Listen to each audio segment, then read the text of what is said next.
Paz, amados, tudo bem? Vamos meditar, refletir sobre uma questão.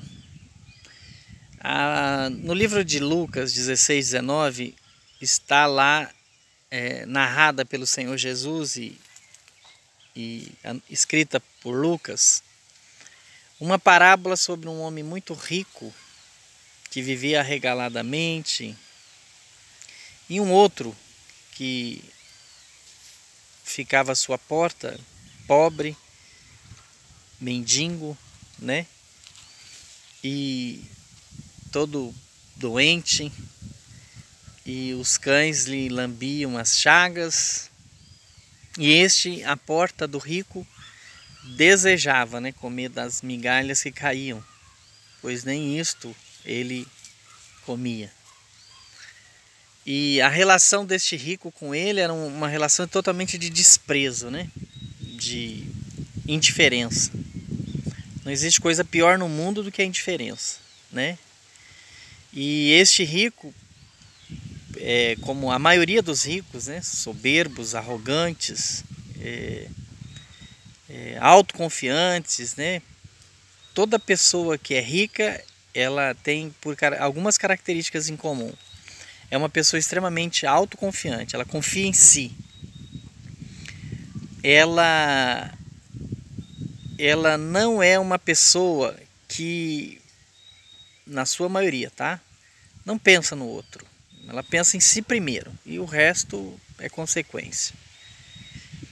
Ela normalmente é uma pessoa que tem muito apego ao dinheiro, ao material, né? Por isso se tornou rica, né?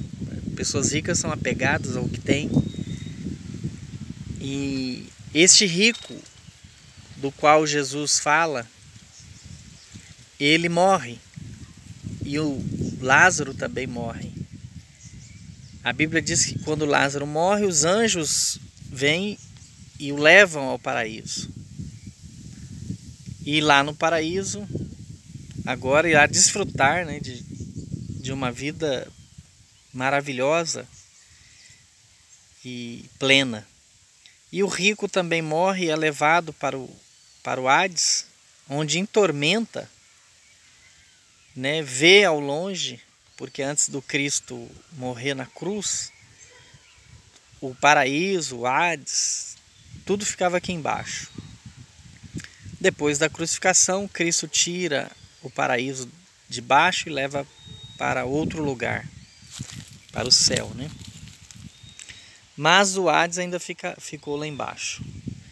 Então, quando o Lázaro olha e vê, o rico olha e vê Lázaro e o pai Abraão, ele grita, dizendo: Pai Abraão, peça para Lázaro molhar o dedo na água para aliviar o meu sofrimento, o meu tormento, porque eu estou em grande tormento nessas chamas. E o pai Abraão lhe diz que não tem como, porque há um abismo posto entre eles que impede qualquer tipo de ação ou de misericórdia da parte de Lázaro ou do próprio Abraão. Então o rico pede para que ele então tivesse compaixão dos seus irmãos que estavam na terra e que agiam e eram como ele. E o pai Abraão diz: olha, lá em cima já temos leis, profetas. Se eles têm que ouvir, devem ouvir através da pregação, da mensagem, das leis que regiam a nação. Mas ele implora, pede para Abraão que algum daqueles mortos, ele não pede ele, né?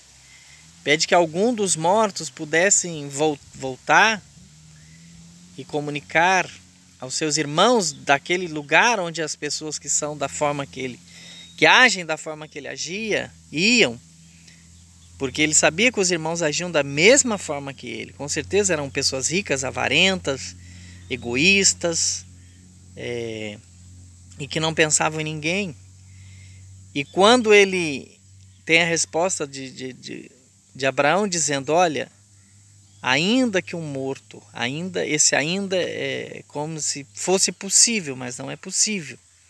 Mas ainda que um morto voltasse a reviver, ou seja, Abraão está falando da tese de ressurreição, de alguém que ressuscitasse e fosse lá ter com ele, e não de reencarnação. Ele está falando de ressurreição, ainda que um morto ressuscitasse e fosse lá falar com eles, todavia eles não dariam crédito, porque se as pessoas não dão crédito a nós que estamos falando aqui, olha, segundo a palavra, a Bíblia diz isso, por que elas haveriam de ouvir os mortos, ainda que estes viessem, né? Que é uma impossibilidade de que um morto volte.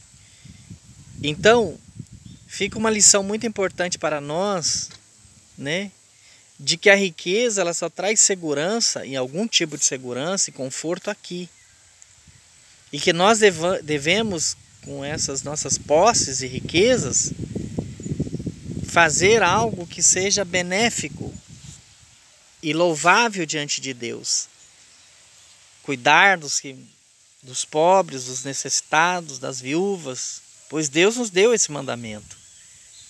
Eu fico triste quando vejo muitos ricos dentro da igreja que não se preocupam, né, com o próximo, ou se ele tem ou não tem, pois o materialismo tomou conta das nossas almas de tal forma que nos tornamos egoístas, amantes de nós mesmos, cumprindo assim o que o apóstolo Pedro havia dito, que no final dos tempos os homens seriam amantes de si mesmos, egoístas. Paulo também fala sobre isso. Que nós reflitamos, amados, em que tipo de ser humano nós estamos nos tornando à medida que nós vamos nos alimentando da forma de vida que a maioria dos homens tem. Pois a Bíblia diz que nós não devemos nos conformar ou ter a forma do mundo ou dos homens que estão lá fora, mas que nós devemos renovar o nosso entendimento, né, para que nós tenhamos uma compreensão mais clara do que é a vontade de Deus e do que o Senhor espera de nós. Que neste dia você possa refletir sobre o que verdadeiramente é importante na sua vida e o que é realmente importante para que você possa alcançar uma satisfação. Se for o dinheiro, eu tenho pena de você. Mas se for a paz em Deus, a alegria do Espírito e o desejo de morar no céu, parabéns. Você está no caminho certo. Pois esse é o grande desejo de Deus. Que nós tenhamos paz. E que nós, ao morrermos, para isto Cristo veio, não para nos dar riqueza, para curar ou para fazer qualquer outra coisa, ainda que Ele faz curas e nos abençoa grandemente. Mas o verdadeiro objetivo do Cristo na cruz do Calvário é nos fazer voltar a Deus através do arrependimento dos nossos pecados, aceitando assim Jesus como o único e suficiente Salvador para que tenhamos entrada no céu. Não venhamos perder esta oportunidade como fez este homem rico. Sejamos humildes e nos voltemos ao Senhor, pois Ele nos salvará. E que Deus possa abençoar você, sua vida e sua família.